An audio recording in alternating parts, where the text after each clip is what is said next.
ঘরের মাঠে চ্যাম্পিয়ন্স ট্রফির গ্রুপ পর্ব থেকেই বিদায় নিতে হয়েছিল পাকিস্তানকে। এরপর নিউজিল্যান্ড সফরেও পুরোপুরি ব্যর্থ হয়েছে ম্যান ইন গ্রিনরা। সিরিজ হার তো আছেই, ওয়ানডেতে হোয়াইট ওয়াশের লজ্জায় পড়তে হয়েছে বাবর রিজওয়ানদের, জানিয়ে ব্যাপক সমালোচনার শিকার হতে হয়েছে ক্রিকেটারদের। সমালোচনার মাত্রা এতটাই বেড়েছে যে মেজাজ হারিয়ে বসেছেন পাক ক্রিকেটাররা। নিউজিল্যান্ডের বিপক্ষে শেষ ওয়ানডেতে পরাজয়ের পর শুধু মেজাজ হারিয়েই ক্ষান্ত হননি খুশদিল শাহ। একেবারে বাউন্ডারি সীমানা পেরিয়ে সেই দর্শককে পেটাতেও এগিয়ে গিয়েছিলেন তিনি।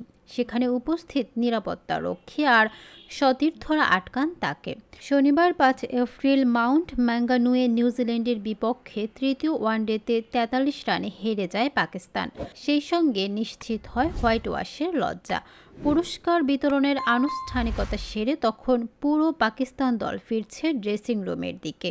সে সময় নাকি মাঠে উপস্থিত কিছু দর্শক পাকিস্তানের সব খেলোয়াড়কে উদ্দেশ্য করে তির্যক মন্তব্য ছুড়ে দেন, আর সেটাই একেবারে ভালোভাবে নেননি খুশদিল শাহ। মেজাজ হারিয়ে সেই দর্শকের দিকে তেড়ে যান এই অলরাউন্ডার। এমন আচরণের পর নিশ্চিতভাবে শাস্তিমূলক ব্যবস্থা নেওয়া হবে খুশদিল শাহের বিপক্ষে।